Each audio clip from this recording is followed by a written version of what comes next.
Max, Lukmiani, Greg, this is my reaction video for my Hungarian viewers. If you watch this show, I hope that is okay. I will inform my audience that you make great contents about tech. There is a source designation. Thank you. Kedves nézőm, nézd őket, mert kiváló tartalmakat készítenek, linkek a leírásban és a kommentek között kitűzve.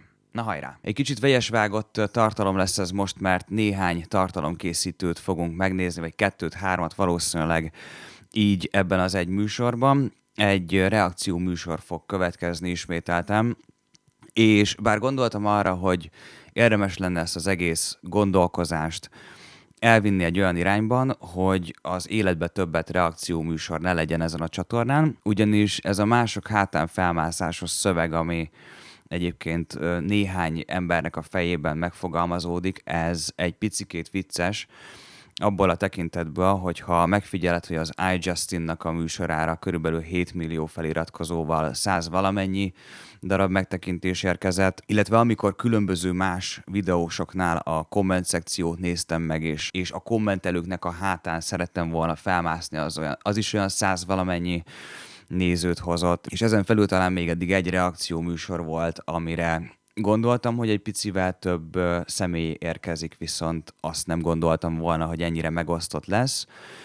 Úgyhogy reakció műsor ide vagy oda, de kénytelen vagyok egy picit másképpen gondolkozni ezekben a reakció műsorokban, és nem feltétlenül a reflexzerű reakció lesz a lényeg, hanem az, hogy adott esetben a válaszomat, visszajelzésemet egy picit jobban átgondoljam, mert hogy az a reakció műsor, az a legutolsó, az nem feltétlenül a nézőknek szólt, hanem az egy olyan műsor, amit én így kb. Így magamnak csináltam, mert rengeteg minden volt a fejemben ezzel kapcsolatban, és nyilvánvalóan a kommentelők amúgy hozzásegítettek engem ahhoz, hogy legyen majd egy ilyen kibeszélősebb műsor a közeljövőben, amikor is nem pont rájuk reagálok, mert annyira nem fontos ez a része, hanem egy picit így kibontsam azt, hogy miért is gondolom azt, amit gondolok, szóval ha ez a műsor is érdekel téged, akkor mindenféleképpen gyere velem és iratkozz fel. Viszont hogyha tényleg vannak olyan nézőim, akik szeretik ezeket a reakció műsorokat is mondjuk,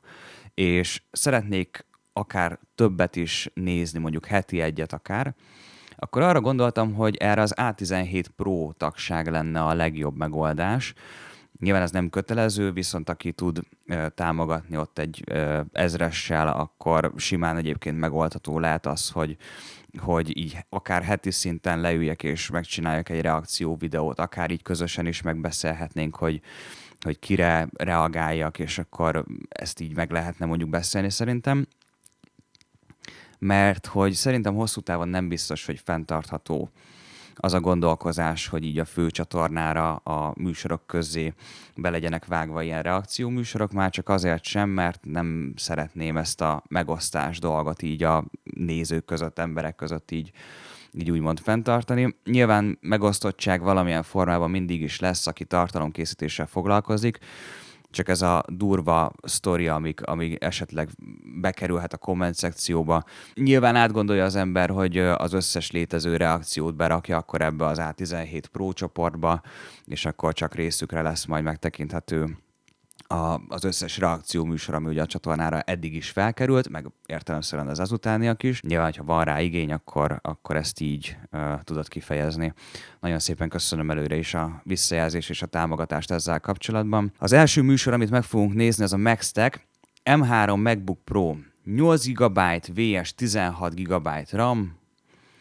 Mennyire rossz az alapmodell? Ez fog most kiderülni, úgyhogy csapjunk is bele. Nézzük meg, hogy mit mond Max a témában. People keep saying that Apple is ripping us off with the 8 GB M3 14-inch MacBook Pro, and they might be right. And today we will find out because I have this 8 GB model in an identical one, but with 16 gigs on the right-hand side. So we're gonna do a bunch of real-world tests, and we're gonna see just how bad is the base model, or is it a great value. Ez engem amúgy nagyon érdekel, hogy mennyire jó a 8 GB RAM-os modell, hogy ténylegesen a legtöbb embernek kell-e upgrade-elni a 16-ra vagy sem.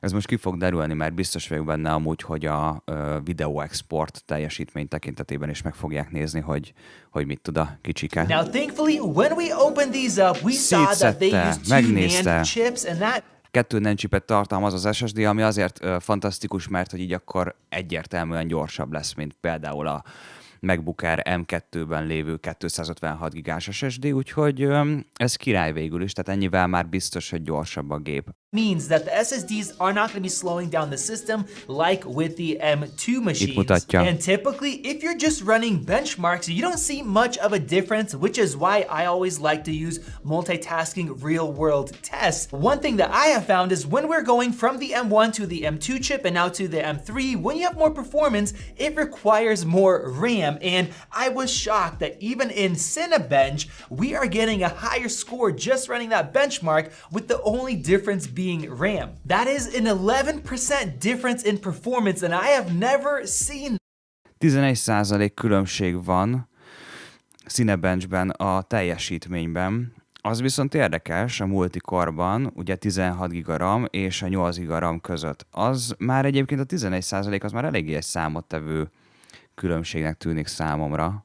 Érdekes. And then with Blender, we also were getting crashes on the 8 gig version, and some of you reached out and said that's because there's not enough RAM for the performance of that chip. No, csak a Blender render nem jött össze 8 GB RAM-mal. Húha!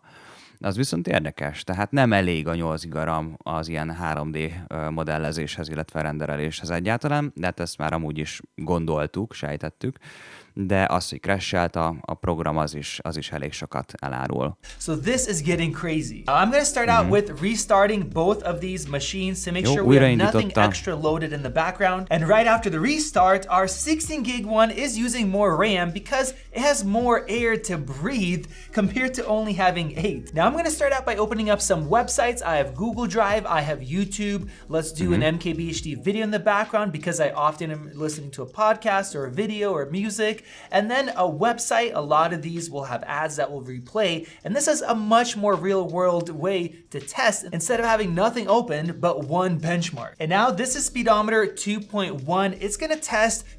Megnézzük, hogy mennyire gyors az internet, mármint, hogy mennyire gyors a weblap, stb. Tehát ugye a böngészés része a bulinak. Responsiveness for web browsing and using web-based applications. Így, and both of these igen. are great scores, but you can see the 8 gig is already being slightly less responsive with just a few things open. And many of you guys say you never have 5 things open. You have 20, 30, 40 different tabs, especially those that care about productivity. And now I have Blender opened up right here, and I'm gonna go ahead and do this render test. Keep in mind there's almost nothing else in the background. And unfortunately, just like before, we got a crash here. People are saying it's because of not enough graphics memory for the performance, whereas the 16 gig is doing this render. Now, there's really no point to compare this performance because it's not running, but one thing that I noticed is when we go into the settings, the 16 gig gives us the ability to use ray tracing that comes with the M3, but the 8 gig one,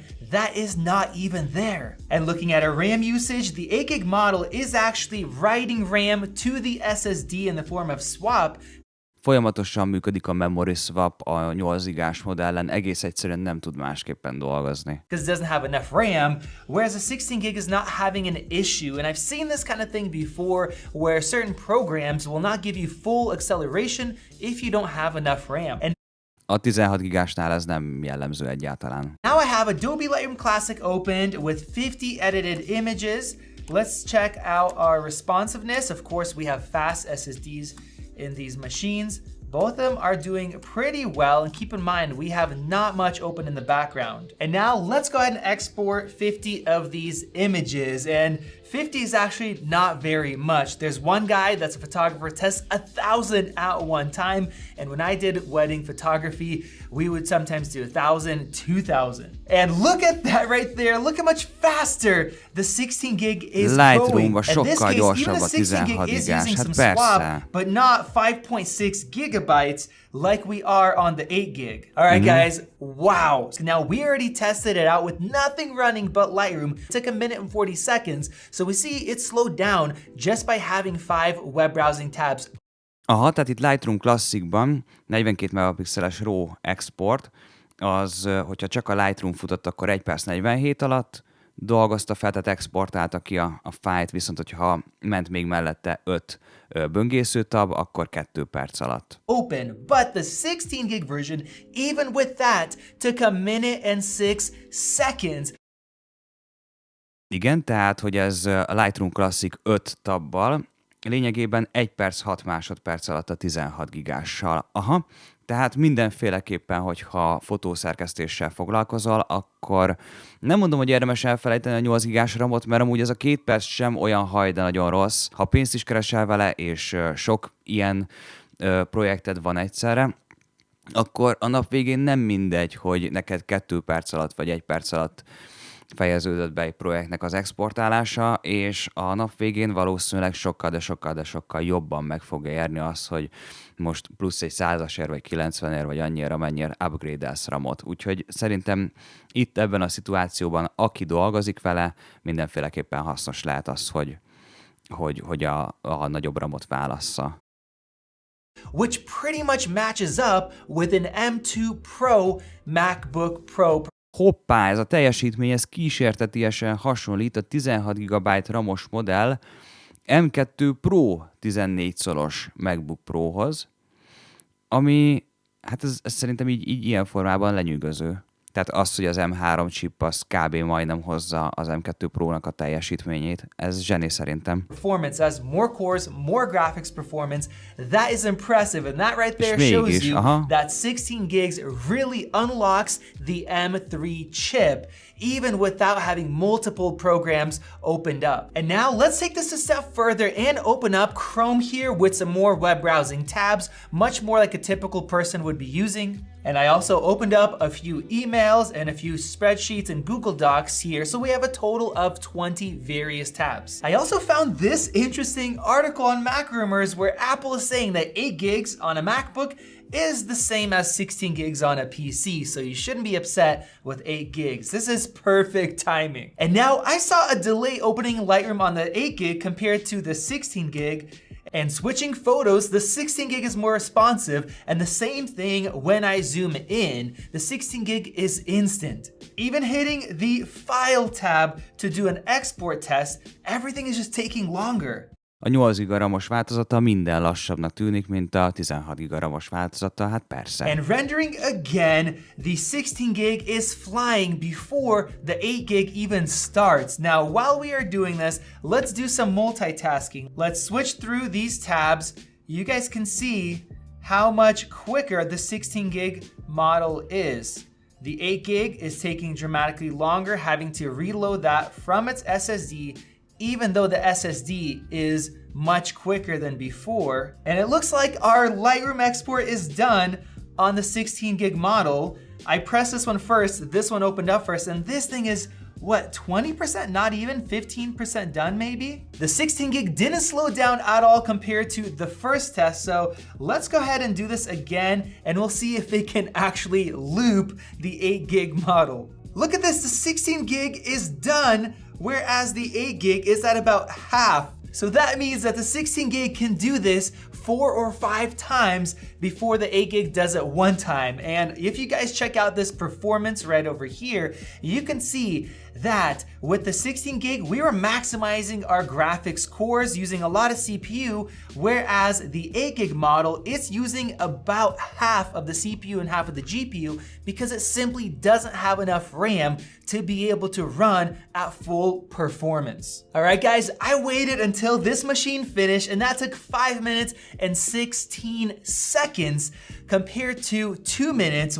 Lényegében az M3 chip 8 GB RAM-mal, 20 böngészőtabbal 5 perc 16 másodperc alatt végzett, míg az M3 chip 8 GB RAM-mal és 5 tabbal 2 perc alatt, ami megint csak azt mutatja, hogy ez a 8 GB RAM mennyiség így ténylegesen így kevésnek tűnik ahhoz, hogy ténylegesen ki tudja használni az M3 chip a benne rejlő erőt. Szóval bejött az, amit a marketing elemző műsoromban mondtam, hogy szerintem az M3 chiphez nem találták el az arányokat megfelelően, és pont ezekre a kis nüansznyi apróságoknak tűnő dolgokra gondoltam, úgyhogy szerintem menjünk is tovább, nem nüansznyi apróság ez, szóval én szerintem, aki normálisan szeretné használni a gépét, az menjen vagy a Pro vonalra, vagy pedig a 16 GB RAM-ot, azt pattintsa bele mindenféleképpen így ez alapján, a műsor alapján szerintem. We did the test the first time, or a minute 47 when there was no application open other than Lightroom. Whereas the 16 gig, even with all that open in the background, it took a minute and 6 seconds and it was looping it. That is crazy. Now, I was gonna push this much harder like I've done with other systems, but we know it's just gonna get worse and worse. And now I have Final Cut Pro open, I closed down Lightroom and Na, nézzük a Final Cut-ot, erre én is kíváncsi vagyok, nem kicsit. I have this 5-minute ProRes RAW project and these chips have really great 5 perces ProRes RAW projektet fognak belerakni. encoders and decoders. And Igen. now let's go ahead and export this 5-minute project. Theoretically, they should be running at the same speed. And as you guys can see, they are practically running at the same performance, just slightly behind on the 8 gig model. That took a minute and 30 seconds compared to a minute and 25. Ez amúgy nem egy rossz teljesítmény szerintem. Barely any different, and looking at our RAM usage, closing down Lightroom, that helped a lot. Both are using some of the SSD as RAM, but way less than before. So for video editing, if you're working with regular footage or ProRes, it's gonna be fairly good as long as you don't have massive timelines or multicam. Now it's when you're working with heavier projects, we have 1% exported compared to 8 to 9%. Right now we're looking at 4% compared to 16. So that is what, 4 times faster? A pretty huge difference. That took about 5 minutes. Tehát, hogyha nagyobb fájlokat akarsz vele csinálni, vagy nagyobb videófájlaid vannak, amikkel ugye dolgoznod kell, tehát ilyen bonyolultabb projektek például, hát akkor ott azért eléggé durva a különbség mondjuk a 16 gigás és a 8 gigás között, tehát konkrétan a 4-szerese a különbség. Tehát ennyit jelent csupán csak az, hogy 8 gigás vagy 16 gigás RAM-od van. Ennyit jelent.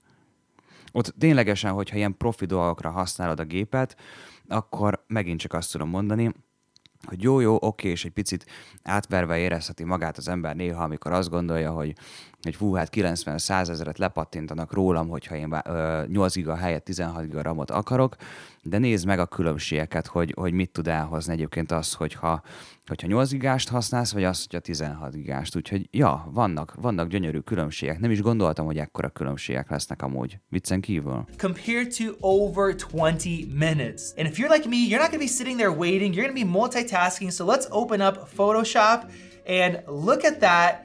Our export right here just completely failed. A 8 giga RAM-os változatnál, amikor multitaskingolni akart, tehát meg akart nyitni más mondjuk fotószerkesztőt, akkor a videó export megszakadt, és annyi volt.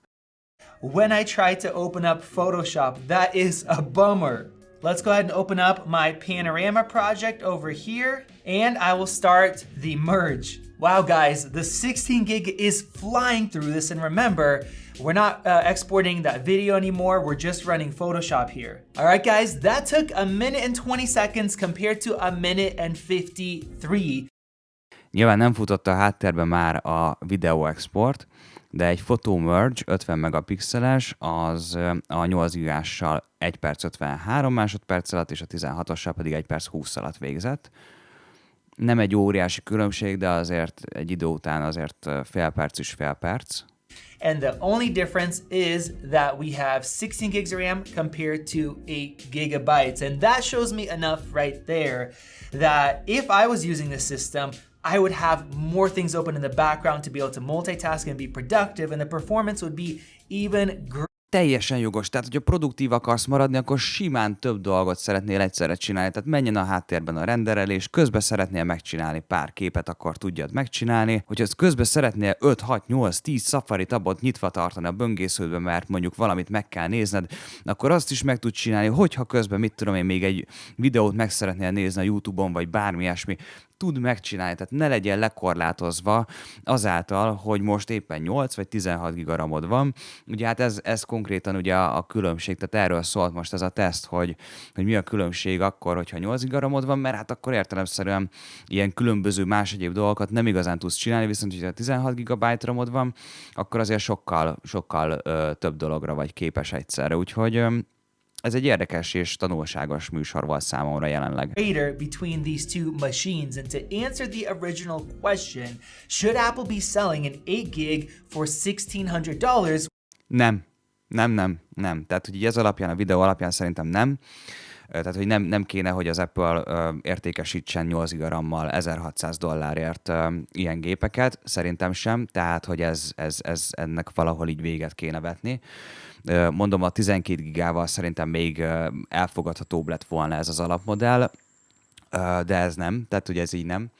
Viszont itt nem a pénz a lényeg, tehát 1600-ért, hogyha 8 giga RAM fér bele, most így idézőjelesen mondva az Apple-nél, de tudom, hogy nem, de most csak így tételezzük fel, akkor is kaptunk 512 gigás SSD-t, akkor is kaptunk HDMI 2.1-et, akkor is kaptunk mini LED-es kijelzőt, ami szerintem abszolút zseniális.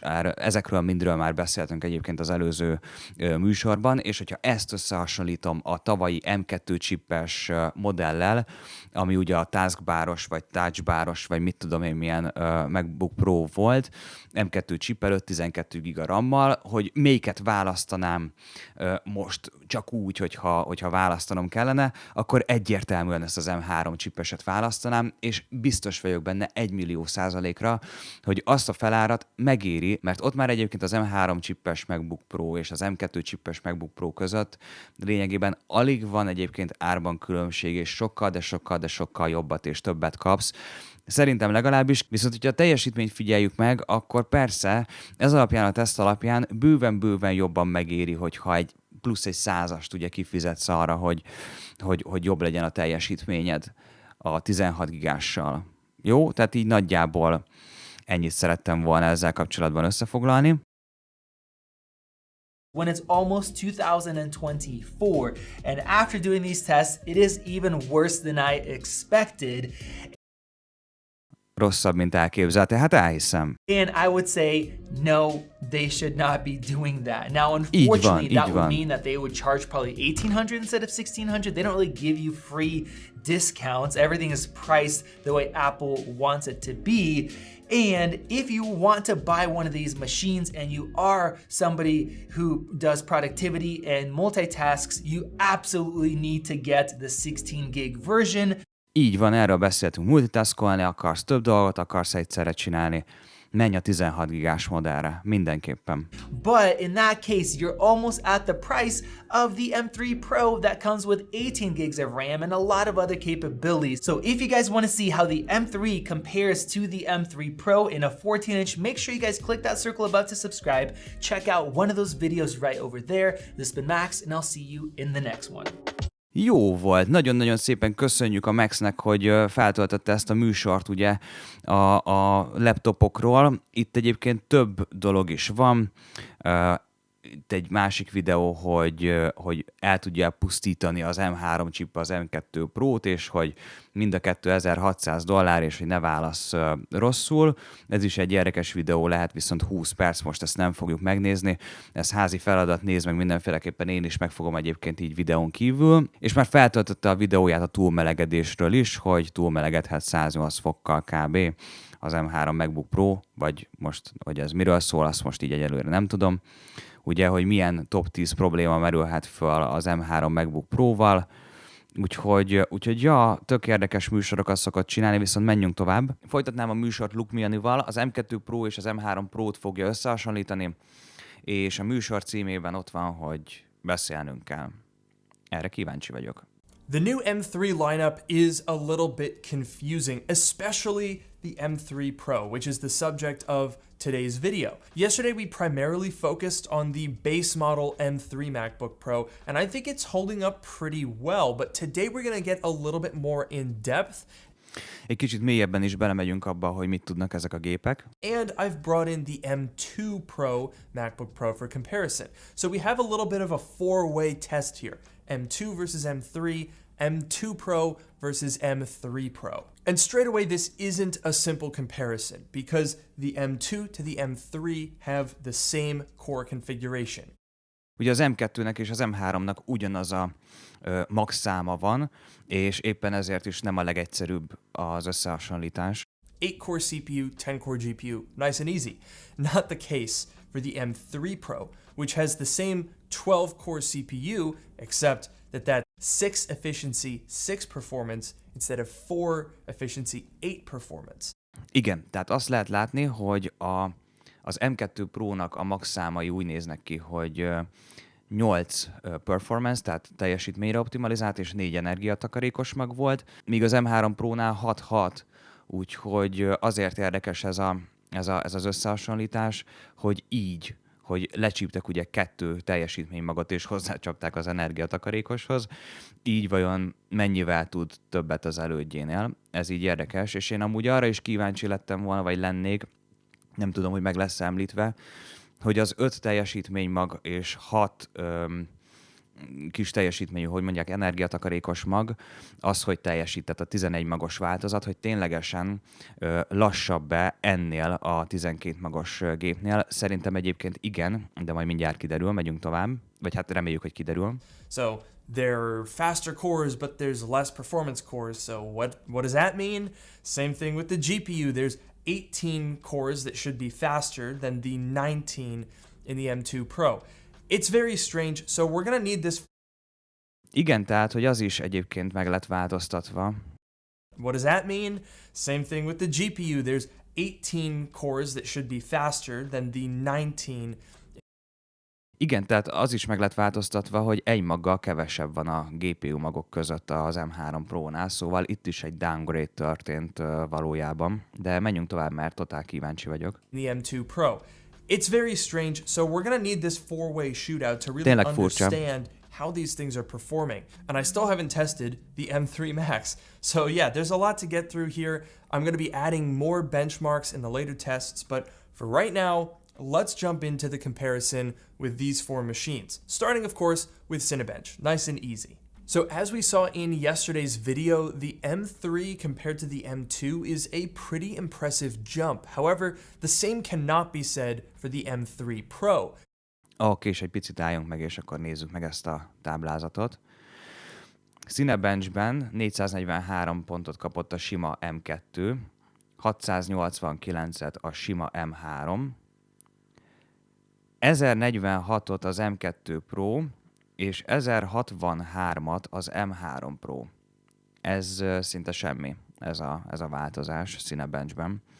Nyilván egyébként a real world, tehát a valós teljesítményére lennék amúgy leginkább kíváncsi, mert az, hogy most így Cinebench, meg benchmarkok, meg ilyesmik így mit hoznak, az annyira nem erre használja az ember a számítógépét, egy ilyen iránymutatásnak, egy ilyen tesztnek jó lehet. Because we're down 2 performance cores, it doesn't really matter that they're faster, the score is basically the same. Igen, de persze ugyanaz, de miért? Tehát, hogy az M2 Pro és M3 Pro között egy generációnyi különbség van elvileg, így azért elvárhatja az ember, hogy az M3 Pro az sokkal, illetve hát, hogy szignifikánsan gyorsabb legyen. And I noticed the same thing over in Blender. When running the CPU test, it took 5 minutes and 44 seconds on the M2 Pro. És akkor így akarsz új M3 Pro chipes gépet venni, hogy ez már egyébként egy valós teljesítménynek látszik. Úgyhogy furcsa. Versus 5 minutes and 34 seconds on the M3 Pro. That's only a 10-second gain. You're never going to notice something like that. But things do get a little bit more interesting when we move over to the GPU. I spent a lot of time testing here because the results were fairly inconsistent depending on the program. In something simple like 3D Mark Wildlife Extreme, our results are very logical. We jump up 7 FPS from M2 to M3. Jó, itt egy picit más egyébként a helyzet, tehát itt egy 10 FPS-sel gyorsabb az M3 Pro. And we jump up 10 FPS from M2 Pro to M3 Pro. This reflects the engine being able to take advantage of those faster cores. However, it doesn't reflect ray tracing, which the M3 series has. So let's go back over to Blender to see what that does. If we run the standard Blender Classroom GPU test with Metal enabled on all of these computers, you'll find that the M2 to the M3 is a pretty significant. Jó, itt kaptunk Blender render információkat. M2 3 perc 8, M3 1 perc 46, M2 Pro 1 perc 33, igen, és az M3 Pro pedig 58 másodperc, az jónak tűnik viszont, amúgy. Gain, but the M2 Pro to the M3 Pro does make a fairly noticeable difference. However, Blender has an experimental Metal RT setting that allows you to take advantage of that hardware ray tracing. So when you enable that, you'll notice that we're shaving off about 20 seconds on the regular M3 chip and a little bit more than 10 seconds on the M3 Pro. Those are honestly some pretty impressive gains, especially considering that this is an experimental feature. But what really caught my attention is that the M3 GPU with Metal RT turned on is actually faster than the M2 Pro. So in just 10 months, Apple has their base level chip beating the Pro level chip. That's pretty cool. However, it's kind of hard at the moment to find games and applications that take advantage of that hardware ray tracing. So if you launch something like GFX Bench, you'll notice, again, pretty similar results to 3D Mark. Ez mondjuk így jól hangzik szerintem. Tehát ez nem rossz, de nem is olyan dolog, hogy most így annyira szignifikánsan látnám a különbséget így a kettő chip között. Have a gain of just 2 FPS going from M2 to M3, and we have a gain of 6 going from M2 Pro to M3 Pro. The scaling here seems mainly dependent on the number of cores rather than the speed of said cores. And in Shadow of the Tomb Raider, a game that runs in Rosetta but very well on Apple Silicon, we had even stranger results. Here the M3 Pro actually scored worse than the M2 Pro. Egy ilyen játék benchmark-szerű teszt. Az M2 chip 33 FPS-t hozott, az M3 az 39-et, az M2 Pro az 70-et, és az M3 Pro pedig 61-et, tehát rosszabb lett az M3 Pro-nak a játék teljesítménye, mint az M2 Pro-nak, ami hát itt a GPU magok számában keresendő szerintem itt a különbség, ami megint csak egy érdekes számadatot jelent. Tehát van egy csomó teszt, ahol az előző chip, az M2 Pro jobban teljesít, mint az M3 Pro. Why, you ask? I don't know, but it's weird, right? And Igen, if you do furcsa find a game tényleg. that's very well optimized, like for example, Resident Evil Village, what I found was the M3 Pro is allowing the system to use a little bit more VRAM, probably because of that special new caching feature and the fact that this configuration has 18 gigabytes of unified memory instead of 16. But the FPS and the visuals really don't look any different. At the moment... Tehát, hogy nem látszódik a különbség a Resident Evil Village-ben, mert hogy az egyik az 54 FPS, és a másik meg 58 FPS-sel megy. 4 FPS-nyi különbség, az tényleg nem sok. It comes down to you have a game that's very well optimized, in which case you don't really notice the difference because it runs so well on everything. Or you have a game that's not well optimized, in which case it's not really a very valid comparison. So we're definitely going to need to revisit the topic of gaming. I need to spend a couple of days, honestly, just going through on both of these machines, finding a bunch of games, settings, setting up crossover, whole bunch of stuff like that to really put them through their paces. So we'll definitely come back to that later, but when we look at these results as a whole, it's not looking too hot for the M3 Pro. And that stays true in Final Cut, which is a great way to test the CPU. Megnézzük akkor a Final Cut-ot, kíváncsian várjuk, hogy a CPU és a GPU hogy jön össze és hogyan teljesít, mert lehet, hogy ez deal breaker lehet bizonyos embereknél, és eldönthetik azt, hogy most inkább az M2 Pro-t választják, vagy inkább az M3 Pro-t. Lehet, hogy itt az M3 Pro jobban hasít, mindjárt kiderül, kíváncsian várjuk. The codecs all working together. Well, here we saw, again, massive gains going from M2 to M3. Az igen. Ugye az M2 chip az 19 perc 25 másodperc alatt végzett egy 4K 60 FPS-es 20 perces ProRes rendereléssel. Az M3 chip az 6 perc 39, az amúgy kicsit sem rossz szerintem egyébként a sima M2-höz képest, tehát háromszorosa kb. Körülbelül, 2,5-szerese körülbelül.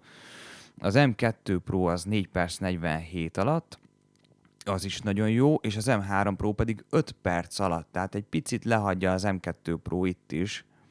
Itt lehet, hogy valami szoftverfrissítés kell, vagy nem tudom, tehát valamit biztos kell, hogy csináljanak vele, mert nem lehet az, hogy ekkora visszafejlődés legyen az M2 Pro és az M3 Pro között, ez szerintem is, vagy hát szerintem legalábbis eléggé gáznak tűnik jelenleg, de lehet, hogy valami szoftverfrissítéssel megoldják ezt a helyzetet. Na, jó van, nézzük tovább. Seriously impressive, but from M2 Pro to M3 Pro, what the heck is going on here? Hát The ja. M3 Pro was slower. And again, we're on day 2 of the release here, so maybe optimization needs to happen. Ezt But mondom, even igen. if these machines were tied, or the M3 Pro was 13 seconds faster instead of the other way around, I really don't think that's a noticeable difference. Unless you had them side by side, wouldn't mean anything. So the only conclusion that I can really draw here. Igen, tehát hogyha nem teszed egymás mellé a két gépet, akkor nem annyira fog kijönni a különbség. De Luke Miani egymás mellé tette a két gépet, és kiderült, hogy gyengébb videó export teljesítmény tekintetében. Mondjuk úgy, hogy jelenleg az M3 Pro chippes MacBook Pro az M2 Prohoz képest, és a 6 teljesítmény és 6 energiatakarékos magos gépet választotta ki. Mi lesz azzal, aki ténylegesen az 5 teljesítmény mag és 6 energiatakarékos maggal választja ki a gépet, ott még, hát nyilván még kisebb egyébként, vagy még jobban észrevehető akkor a teljesítmény különbözet. Na jó, menjünk tovább. Ez érdekes tényleg. Is that Apple is intentionally preventing the M3 Pro chip from getting faster. Why else would they reduce the number of CPU performance cores? Why else would they reduce the number of GPU cores when the M3 Max is increasing? It seems like Apple wants this performance threshold to stay about the same. But that might leave you wondering, what about battery life? You know, reducing the number of performance cores definitely didn't help this thing in terms of performance, but there are less performance cores. It should be more efficient now. Igen, tehát hogy kevesebb teljesítménymaggal azt várná az ember, hogy mondjuk jobb lesz az aksi idő, úgyhogy ez fog most kiderülni, nagyon kíváncsi vagyok én is rá. The batteries in these two machines are the same, even though we found out Ugyanaz, yesterday igen. that the M3 14-inch has a slightly smaller battery than the M3 Pro. So, I think what we need is nagyjából. a giant 4-way battery comparison.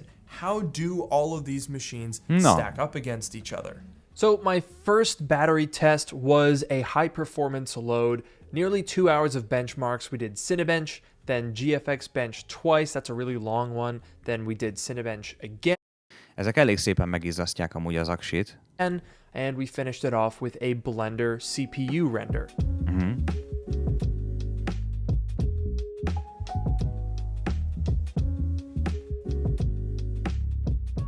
And the results are in for our 4-way performance test here.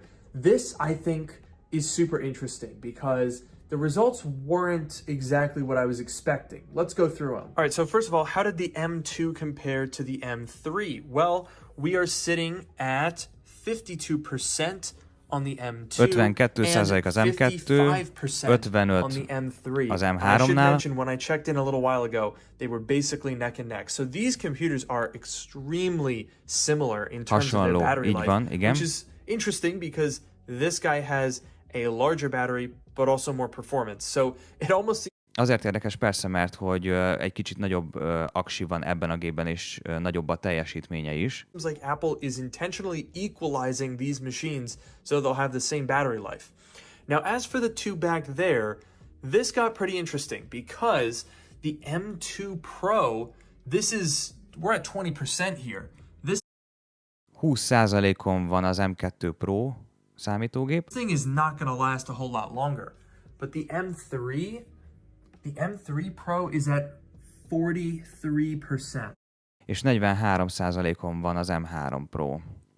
Az elég jó. That is a significant difference here. Now that's super Igen. interesting because as we've seen with the performance benchmarks, the M3 Pro is a total dud, right? There's like no performance gains whatsoever. But the battery, that's where it's at. And it seems like Apple has chosen to keep the performance the same for these chips when going into this new 3nm architecture, but by reducing the number of performance cores and increasing efficiency, we're getting better battery life. So those are some pretty interesting results. I was not expecting the difference between the M2 Pro and the M3 Pro to be that dramatic, but it seems like what Apple did here was take the performance gains on the M3 and take the efficiency gains on the M3 Pro. But I wanted to do a longer test. That was a performance-heavy test. So overnight last night, I left these guys running with a 4K YouTube video, just blasting for like 12 hours. Okay, so the 4-way YouTube video test. The M3 Pro is on 8%. The regular M3 is on 12. The M2 Pro is dead. And the M2, 24%. So, Most éppen csinált egy 12 órás YouTube tesztet, hogy mind a 4 gépet 12 órára otthagyta éjszakára, és nézzünk egy picit visszább. 12 hours. Okay, so the 4-way YouTube video test. Igen, tehát az M3 Pro az 8%-on van, a sima M3 az 12, az M2 Pro az meghalt, és az M2 az pedig 24%-on. Tehát a leglassabb öreg MacBook a legjobban teljesített aksi időben itt a YouTube tesztnél. Now, since the M2 Pro died in that test, I set up another one in Final Cut Pro. We're just going to export this massive project to see how they compare, and you'll notice the battery rate on the M2 Pro dropping noticeably faster despite the progress in sharing staying the same. Now, I will say the extra 2 gigabytes of RAM did seem to make a little bit of a difference. We're barely using any swap memory on the M3 Pro, but we were using nearly half a gig on the M2 Pro. However, after 90 minutes of running this test, we were sitting at 72% on the M2 Pro compared to 82% on the M3 Pro. Tehát egy Final Cut teszt alatt 10%-os különbséget tudott felfedezni a Lumiani az aksiban, tehát 72% volt az M2 Pro-ban és 82% az M3 Pro-ban. Definitely a tangible difference. So again, an interesting result, and it's clear to see that the M3 Pro is more efficient than the M2 Pro. But what surprised me... Igen, tehát, hogy sokkal energiahatékonyabb, vagy energiatakarékosabb az M3 Pro, hát ezt gondoltuk is ugye a 3 nanométeres gyártás technológiájú chip miatt, hát persze. Was that the same is not true of the M3 versus the M2. The M2 MacBook Pro beat the M3 in both situations, which is a little bit surprising because I know we talked about the M3 taking the performance gain instead of the efficiency gain, but we're also moving from a 13 to a 14-inch device with larger batteries. So I personally would have thought that these things would have been almost exactly neck and neck. And they were very, very close. However, in that long-term 12-hour test, I feel like you would notice a difference like that. So the results from this comparison, definitely a little weird, all right? We've got some funny business going on with the batteries between the M2 and the M3. We got some funny business going on with the performance and the GPU over here. A lot of question marks, right? But there is one very clear conclusion. If you are cross-shopping any of these devices, I would say do not buy the 13-inch M2 MacBook Pro. Azt mondja, hogy ne vegyél 13-szoros M2 MacBook Pro-t. Le is hajtotta. I know that's the cheapest one, and it's a year and a half old now, so you can find these things discounted, but the performance difference between the M2 and the new base model M3, it's way bigger than I ever thought it would have been. Igen, tehát hogy sokkal nagyobb a teljesítményugrás az M2 és az M3 chip között. Ezt el is hiszem, igen. So I would absolutely pick this over the M2. Now, as for the M3 Pro, I really can't recommend it. I don't think it's a good value. I mean, okay. Igen, azt mondja itt a Lumiani, hogy szerintem nem egy jó vétel az M3 Pro, és ez alapján, a teszt alapján mondjam úgy, hogy valamilyen formában egyet is értek vele. Ez alapján, a teszt alapján. Érdekes. Nem gondoltam volna egyébként, hogy én ilyet ki fogok mondani most ezen a csatornán, mert azt hittem, hogy sokkal őrületesebb lesz a különbség. Tényleg? space black color. The display, it's a little bit brighter. The SSD is ever so slightly faster. And in the case of Unreal Engine, I played around with it to see how it would differ, and I would say that it was a little bit smoother, but not really that much faster than the M2 Pro. Plus, with all of our benchmarks, I mean, I really can't see why you would pick the M3 Pro over just getting a refurbished or a used or some other discount on the M2 Pro. I think that's the better value. Szerinte egyébként az M2 Pro az egy jobb vétel, hogyha valahol találsz kedvezményesen, vagy akár felújítottat, úgyhogy így ez alapján abszolút igaza van, hiába mennék arra, hogy hát az M3 Pro, hát valami szoftver frissítés, hát víkelgessék már meg, hogy sokkal jobb legyen, de hát ez már most így necces. So I'm very curious to hear what you guys think about this comparison. I'm personally extremely excited to get my hands on the M3 Max. It just arrived, it's over there. I really want to put that thing through its paces. And next week, when my 16-inch M3 Max MacBook Pro arrives, we're going to do a 14v16 shootout, because that was one that I did back in the M1 days, and it was actually very interesting. But now, with the M3 Max being such a powerful chip, I'm very curious to see if the 14-inch is going to suffer in terms of battery and in terms of cooling compared to the 16. So igen, mert az M3 Pro és az M3 Max chiphez képest az a különbség, hogy idén a processzormagok számában és a GPU magok számában is abszolút elkülönítette az Apple az M3 Pro-t és az M3 Maxot. Ugye ez nem így volt az előző, tehát az M2 Pro és az M2 Max esetében, ott megegyeztek például a processzormagok. A GPU magok nem, így tudnak különbséget tenni az M3 Pro és az M3 Max chipek között. És egy csomó visszajelzés alapján az M3 Max az olyan brutálisan jó lett, hogy az valami elképesztő. Úgyhogy ha profi dolgokra használod a számítógépedet, akkor inkább gondolkozz abban. Minden más esetben, hogyha nem profi cuccokra használod, de azért néha kell profi cuccokra is használni, akkor az M3 chip 16 GB RAM-mal talán simán elegendő lehet, mert ott viszont az M2-höz képest óriási ugrás történt, ahogy én észrevettem ezekből a műsorokból.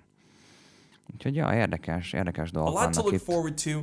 Definitely let me know what you'd like me to test in the comments below. I'm hoping to get to some more types of benchmarks for the next video. But anyways, thank you guys so much for watching. I hope you've enjoyed. Leave a like down below, and I'll catch you in the next one. Köszönjük szépen, nyugodtan írjátok meg a Lukmianinak, hogy mit teszteljen ezekkel a gépekkel, mert szerintem elképesztő műsorokat szokott ő is csinálni.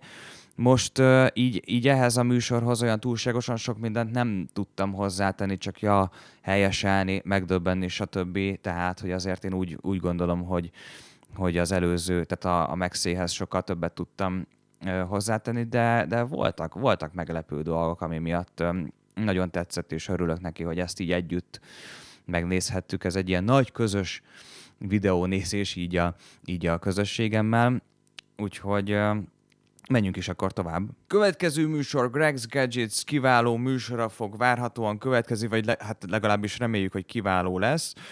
Egy 11 perc 43 másodperces műsor arról, hogy az M3 MacBook Pro-t összehasonlítja az M3 Pro MacBook Pro-val. Úgy érzékelem, hogy nagyon pici különbségek vannak így a műsorok között, viszont pont ezek a nagyon pici különbségek és összehasonlítások segítenek eldönteni neked azt, hogy valójában neked melyik gép kell az összes közül, bár mondjuk így nem mentünk bele még az M3 Max chipekbe, hogy azok mit tudnak. Én tényleg így az alapmodellre lettem volna kíváncsi, hogy az mit tud mondjuk egy M3 Prohoz képest, vagy éppen fordítva, pontosabban.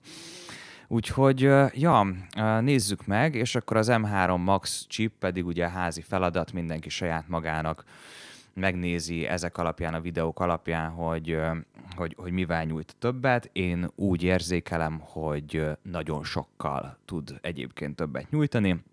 Meg fogjuk nézni. Én így első körben ezekre lettem volna kíváncsi, de szerintem a nézőimnek a körülbelül 85-90-95%-a nagyjából pont ezekre a dolgokra kíváncsi, amiket most itt elhozunk neked, úgymond így ezekkel a műsorokkal, és nagyon-nagyon nagyra értékelem, hogy a tartalomkészítők megcsinálták a tesztjeiket a témában, és most ilyen csúnyán fogalmazva nekem már csak reagálnom kell rá. Nézzük meg. Out of all the MacBooks that Apple has released, this is the one that has interested me the most, and that is the new base model M3 MacBook Pro, because Igen, tehát hogy az alapmodell érdekelte leginkább, hogy mit Apple tud. finally got rid of the old Touch Bar 13-inch MacBook Pro and replaced it with this model, but at Így a van. $1,599 starting price. Technically, a $300 price increase for the Igen, tehát egy $300 áremelkedés van technikailag az előző változathoz képest, az előző M2 csipes MacBook Prohoz képest, viszont szignifikáns változás lényegében az, hogy megduplázták ugye az SSD-t, akkor megduplázták ugye a sebességét is az SSD-nek, tehát idézőjelesen mondva, tehát hogy egy NAND chip helyett ugye 2 NAND chip van ugye az SSD-ben, ami megint csak ugye király. Ugye így alapból, tehát hogy így alapszinten, hogyha nézzük ugye a $300 értékért cserébe. Ugye ott van a mini LED-es kijelző természetesen, és hát ugye a 3 nanométeres gyártás technológiájú M3 chip, HDMI 2.1, 2 darab USB-C, szóval ja, van SD kártyaolvasó, új forma, tehát új design, úgyhogy szerintem mindenféleképpen ez a $300 különbség, ez egyébként nem olyan óriási egetverő különbség, szerintem legalábbis az előzőhöz képest. Nyilván még nagyobb különbség, hogyha hozzácsapunk még 8 giga RAM-ot és a 16-ossal kérjük. Erről már beszéltünk ugye az első műsorban, tehát a Megszéknél, hogy igen, azt, hogyha ténylegesen dolgozol is vele, akkor megéri szerintem legalábbis azt a plusz 8 gigát még így belepattintani, hogy tényleg kijöjjön az M3 chipnek a teljesítménye. Nézzük, mit mond Greg. starting price over that Touch Bar model, but also conversely, you can not only look at this as a replacement for that M2 Pro MacBook Pro, but also just as a cheaper entry-level 14-inch MacBook Pro, because that is essentially what this is. But the only catch being is that Valójában igen, tehát azt vettük észre, hogy ugye $2000 indultak ezek a gépek, és az egy belépő szintje lett a MacBook Pro szériának, ami végül is igaz. Tehát ez igaz amúgy. instead of starting with a Pro level chip, well, it now just starts with a regular M3 chip. And that led me to some questions. Number one, is that $300 price increase over the older M2 MacBook Pro worth it? And secondly, is this new M3 MacBook Pro powerful enough to be considered a true pro laptop, or should you Igen, tehát ez az, amire én is amúgy kíváncsi vagyok, hogy ő mit gondol róla, hogy ez a $300 különbség, ez megéri-e vajon szerinte, mert én ugye már elmondtam erről a véleményemet, na vajon ő mit mond róla. avoid it and just get a $2,000 M3 Pro MacBook Pro instead for a true pro level machine? Well, let's find that out. And first, let's get the easy stuff out of the way, and that is that the base level model 14-inch MacBook Pro has a lot of the same hardware benefits as the $2,000 model. Both of them have the same excellent ProMotion 120Hz mini LED display that can get up to 1600 nits of peak brightness when watching HDR video, and both MacBook Pros can now get up to 600 nits of maximum brightness for everything else. And both the base model M3 and M3 Pro variant also have the same great sounding speakers, the same camera, the same microphone system. Nagyjából minden ugyanaz. So even if you're going for that cheaper base model, you're not missing out on much. Now, that doesn't mean you aren't missing out on anything. The base model MacBook Pro is easy to identify because it is missing one Thunderbolt port. Igen, tehát hogy egy Thunderbolt port hiányzik innen egyébként a sima alapmodellnél. Ez egy különbségtétel megint csak az Apple-nél, hogy ha igazi Pro vagy, akkor plusz egy Thunderbolt kábel vagy eszköz még lóg ki a gépedből folyamatosan, vagy éppen nem folyamatosan, de kényelem szempontjából abszolút szerintem tök jó, hogy van ott az a plusz egy port, itt meg tök nem jó, hogy nincs ott az a plusz egy port, úgyhogy menjünk is tovább. On the right-hand side of the device, and internally, this MacBook Pro has one fan in it instead of the two found on the Igen, erről is beszéltünk már szerintem, hogy ez 2 ventilátoros, ez meg egy ventilátoros, ugye a sima M3, itt valószínűleg ugye jobban elvezeti a hőt a történet, tehát hogy elméletileg ugye jobbnak kéne, hogy legyen. M3 Pro variant. The M3 model also weighs 0.1 pounds less than the M3 Pro version, if that's gonna make you pick one over the other. I don't know who would choose that. And then the final change in the M3 Pro version is that it gets an exclusive space black color, while the base model M3 version still just comes with an old space gray color. So if you want that exclusive color, you gotta spend more money and upgrade to the Pro model. Igen, tehát hogy többet kell költened, hogyha szeretnéd az új színt. Oké, tehát hogy én megértem. Szép egyébként ez, de ténylegesen amúgy kíváncsi lennék, hogy hosszú távon ez a Pro számítógép, ami a Space Black színt kapta, mennyire karcolódik, mert az már kiderült amúgy számomra is, hogy az új lenyomatokat nem gyűjti annyira, mint például az M2 chippes MacBook Air. Mondjuk ott az a mély kék színű, vagy milyen az a nagyon-nagyon sötét színű, ilyen kékes, nem is emlékszem már, a navy blue, mély kékes, nem tudom már mi volt a szín, de az a lényeg, hogy az gyönyörű számítógép volt, vagy még mindig az, csak hogy ugye nagyon gyűjti egyébként az új lenyomatokat, hogyha hozzányúlsz, akkor az annyi, viszont ez állítások szerint abszolút fingerprint resistant, tehát hogy új lenyomat mágnes ellenes, vagy hogy mondják ezt. Na mindegy, érted? Csak nem szabad ennyi angol szöveget hallanom egyszerre, mert akkor így rögtön így az agyam valamiért így átáll pedig. Na mindegy. But yeah, that's it. Those are all the differences from the physical hardware standpoint, and at first glance, it seems like the new base model level is a steal, but the real difference was never about the outward design or the display. It was always all about the chips. Now, for the base model, it is outfitted with an M3 chip with an 8-core CPU, a 10-core GPU. It comes with 512 gigabytes of internal SSD storage and 8 gigabytes of unified memory for $1,599. While the M3 Pro comes with an 11-core CPU and a 14-core GPU with 18 gigabytes of unified memory and 512 gigabytes of storage for $1,999. Oké, tehát, hogy 1600-ért M3 chip 8 magos CPU-val, 10 magos GPU-val, 512-es SSD-vel és 8 GB-ral, vagy a $2000 M3 Pro 11 magos CPU-val, 14 magos GPU-val, 512-es SSD-vel és 18 GB memóriával. Én még mindig bíznék abban, viccen kívül, hogy kihoznak rá egy olyan szoftver frissítést, ami az M2 Pro-val összehasonlítva jobb teljesítményre képes, ugye az M3 Pro, de nem, tehát ez csak egy ilyen várakozás, hogy hátha, de ez már nekem nagyon necces így. Az új technológiák, amik bele vannak építve ezekbe a chipekbe, lehet, hogy később hozzák ki ugye ezek a szoftverek azok, hogy mit is tud ez valójában, de amúgy, hogyha belegondolsz, hogy biztosítod a számítógépedet, ezzel együtt az SSD-det természetesen, hogy a memory swap minél kevesebbet dolgozzon a kevés RAM mennyiség miatt, mondjuk, akkor, hogyha egy biztosíték kell a gépednek évek alatt, hogyha biztosításként gondolsz rá, akkor az a $400 különbség az nem is olyan sok. Ha ténylegesen az a terved, hogy brutálisan meghosszabbítod a számítógépednek az élettartamát, akkor ott a $400 árkülönbség nem fog soknak tűnni hosszú távon. Szerintem. És még mindig lehet egyébként belső SSD-vel bővíteni úgy, hogy egy enclosure-be belerakod az M.2 vagy NVMe SSD-det, és arra rakod rá mondjuk a rendszert, hogyha ténylegesen azt veszed észre, hogy te folyamatosan kifutsz a 18 GB RAM-ból, és folyamatosan ír meg olvas az SSD, és azt veszed észre, hogy itt ez necces, és nem akarod egy idő után ajtótámasztónak használni a számítógépedet. Tudom, hogy ehhez sok kell, de még így is én azt mondom, hogy sokkal jobban megérheti, hogyha azt veszed észre, hogy még a 18 GB RAM-ból is sokszor kifutsz. Hogy akkor ténylegesen a legtöbb minden menjen a külső vagy belső SSD-dről.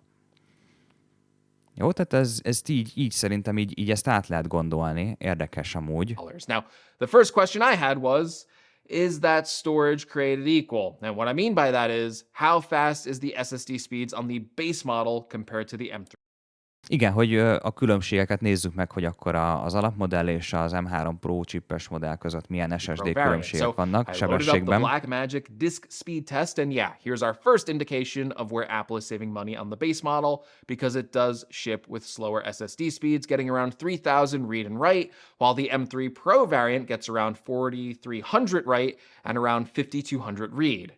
While the SSD speeds are faster on the M3 Pro variant, the Gyorsabb egyébként az M3 Pro-s változatnál, hát persze. M3 version I think is still plenty fast, and I doubt most people would notice the difference in real-world usage.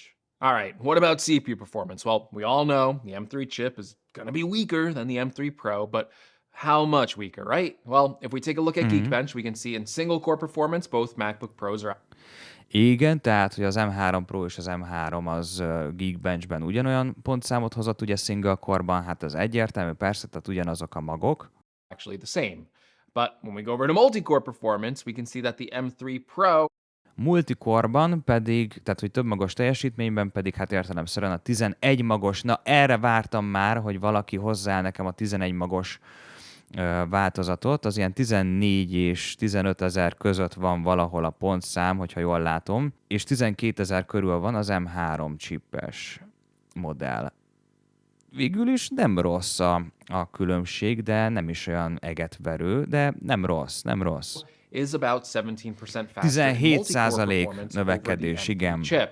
Now, 17% weaker performance for that base level M3 chip is actually impressive, and it alleviates one of my fears about this new base model, because to be called a pro level machine, you want pro level performance. And basically, if you look at the old base level M2 MacBook Pro, the one that started at $2,000 just 9 months ago, this M3 chip outscores it in single Persze, hát erről volt is szó amúgy, hogy az M2 Pro egymagos teljesítményben nem tud annyit, mint az M3 alapmodell, hát persze.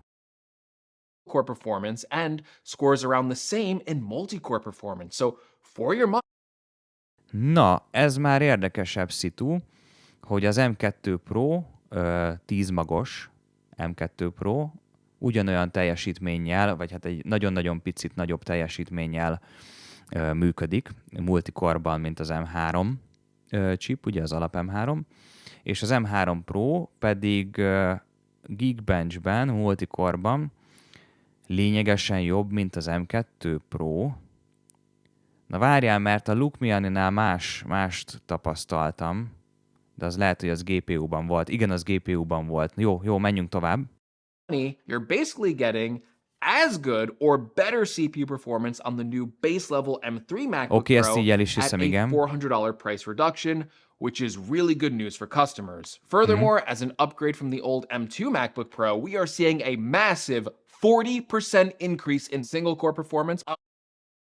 Igen, single core-ban Geekbench 6-tal M2 és M3 chip közötti különbség 40% teljesítmény növekedés az M2-höz képest. Oké. On this M3 chip, and that is just a crazy year-over-year performance bump. Now, if we load up Igen, tehát, hogy évről évre, hogyha performance bumpokról beszélünk, akkor lényegében egyre nagyobb és nagyobb, hogyha így vesszük, persze. the new Cinebench 2024, a more intensive CPU benchmark, which has like a bunch of new things in it, we can see there is a wider gap between the M3 Pro and the M3 chip. Igen, itt az M3 Pro és az M3 között Cinebenchben, multicore-ban abszolút nagyobb egyébként a különbség, tehát úgy tűnik, hogy nagy. The M3 Pro gaining a 24% performance Tehát 24%-os teljesítmény különbség ugye multicore-ban. jump over this M3 chip, but still the M3 is scoring pretty respectable here for its price range. Now, let's check out the graphics performance, because this is where the M3 model should suffer the most because of its fewer GPU cores. So for a graphics benchmark, I am using the GFX Bench, ez 78 FPS-sel ment az M3 Pro, és 52 FPS-sel az M2 Pro. Ugye az M3 Pro az a 18 magos GPU-s, az M2 Pro pedig ugye a 19 magos GPU-s.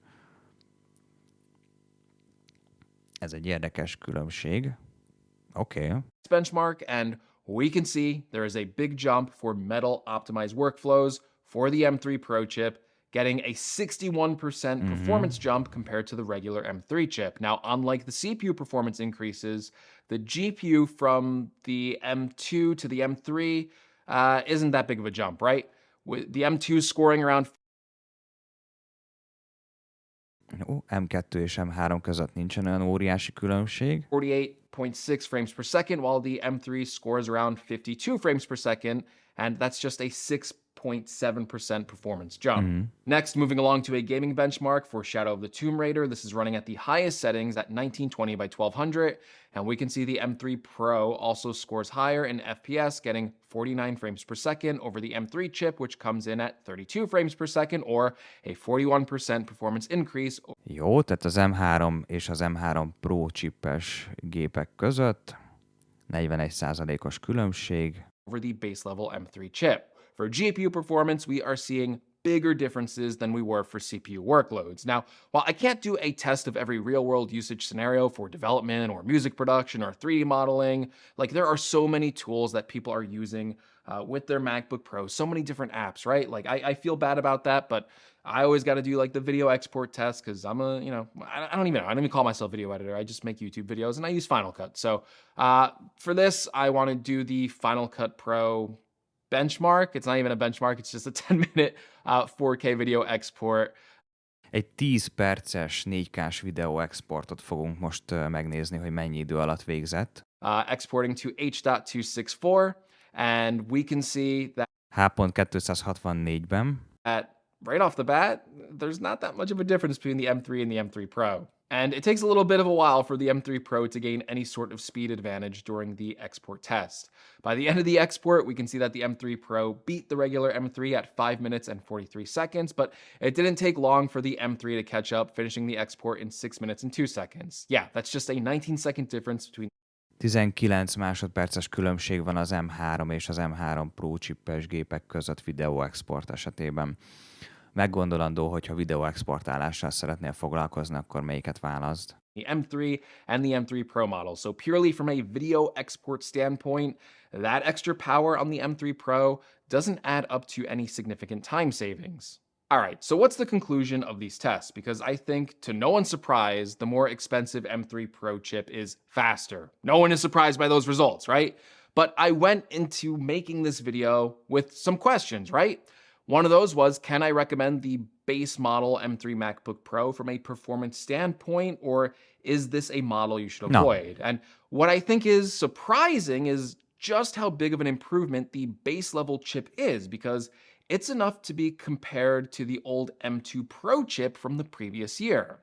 In a lot of tests, it was able to hold its own, especially in CPU performance, and within the span of 9 months, the M3 chip is good enough to stand in for that previous M2 Pro level chip at the base level configuration at $400 less than that previous 14-inch base level model. I would say the weakest part of the M3 chip is still with GPU performance, and that's really where you'll start to notice a lot more benefits upgrading to that M3 Pro. Igen, az M3-ban azt mondja, hogy a GPU a leggyengébb. Chip, and if you need stronger GPU performance for your own workflow, it's probably the area where you should start to consider upgrading to the M3 Pro or maybe even the M3 Max. Igen, tehát hogyha jó GPU teljesítmény kell, akkor upgrade-elned érdemes az M3 Pro-ra vagy az M3 Max-ra. And listen, it's not all downsides. While the M3 Pro wins in performance, there's some benefits to going for the M3 chip. And it wins in a very important metric, battery life. And according to Apple's... Igen, tehát van egy olyan része egyébként ennek a bulinak, ami miatt esetleg érdekesebb lehet az M3 chip, és az pedig az aksi idő. Tehát az M3 chipnek az aksi ideje jobb, mint az M3 Pro-nak. Own stats, it should be able to reach around 22 hours of maximum battery life, while the M3 Pro is rated at only 18 hours of battery life. Igen, az M3 chipnek ugye a maximális videólejátszási lehetősége az 22 óra, az M3 Pro-nak pedig csak 18, tehát itt egy 4 órányi videózási lehetőségtől esik el az ember, hogyha a jobb chippel választja a számítógépet. Also, during these tests, I did not notice anything abnormal with the thermals on either machine. I did not hear the fans on either computer spin up to anything audible. Tehát semmilyen abnormális dolgot nem tapasztalt, például nem tapasztalt túlmelegedést, nem hallotta a ventilátorokat felpörögni, szóval szerintem ez így fantasztikus. Hands from my lights in the studio were louder than anything these MacBook Pros were putting out, so it doesn't seem like there's a major catch here. Well, I guess there is kind of a catch for two things. First of all, if you need external monitor support with more than one monitor. Ez is egy érdekes dolog, tehát hogyha neked több monitor kell, akkor tovább kell menned az M3 Pro-ra, vagy az M3 Max-ra. Mert a sima M3 csak egy monitort támogat, az M3 Pro az 2-t, és az M3 Max pedig 4-et. Tehát éppen ezért is érdemes lehet amúgy elgondolkozni azon, hogy valójában melyiket is választod. Mert hosszú távon és fenntarthatóan, hogyha mondjuk tőzsdei kereskedő vagy például, és arra is használod a számítógépet, akkor jó, hogyha van vagy 3-4 monitorod egymás mellett. Ha nagyon sokat vágsz, hogyha nagyon sokat dolgozol mondjuk streameken, stb., akkor is kell neked a több monitor. Tehát akkor még véletlenül választanám a sima alap M3 csippes gépet, hogyha bármilyen gondolat is mondjuk felmerülne, hogy ilyen dolgokkal kell foglalkoznom, akkor nem. Tehát akkor az alapmodell az így kb. Kizárás alatt lenne számomra, és érdemes megfontolni neked is. Általában ugye Mac-et hosszú távra terveznek vásárolni az emberek. Hosszú távon abszolút nem mindegy, hogy meddig lesz ez egy olyan számítógép számodra, ami fenntartható a tevékenységeiddel együtt. Well, you'll want to upgrade to the M3 Pro model because the regular M3 Mac can only drive one external display. Így van. This M3 Pro model can drive 2 external displays. If you need more than that, you're going to have to upgrade to M3 Max, which can drive 4 external displays. Erről beszéltünk, Secondly, the memory on the base model is still pretty low at just 8 gigabytes, and that can be a pretty big bottleneck. So if you are someone that uses professional applications frequently, I would probably recommend stepping this up to at least 16 gigabytes of memory for the M3 model. And at that point, I wouldn't blame you for stepping up to the M3 Pro chip, right? It comes with a more powerful chip, and it also comes with 18 gigabytes of memory by default. So that's a $200 difference between the 16 gigabyte M3 MacBook Pro. Ezt érdemes még egyébként megfigyelni, hogy itt $200 különbség van az M3 csippes 16 gigás MacBook Pro és a $2000 M3 Pro gép között. Tehát itt ez 18 giga RAM-mal van, ugye 16 helyett, jó, mondjuk az a 2 giga RAM, az először egyébként abszolút nagyot néztem, hogy 18 giga RAM az hogy jött ki az Apple-nél, aztán rájöttem, hogy 3x6. Érdekes, mert annyira mindent így duplázva számoltunk korábban az informatikában. Például a ramokat is, meg a tárhelyeket is, meg mindent, hogy 1, 2, 4, 8, 16, 32, 64, 128, 256, 512, 1024, 2048, 4096, 8192, 16386, franc tudja, már nem emlékszem, de hogy annyira mindent így duplázva számoltunk, hogy picit érdekes volt számomra az, hogy most akkor ezt 3x6-ba kell számolni, de mindegy, jó van az.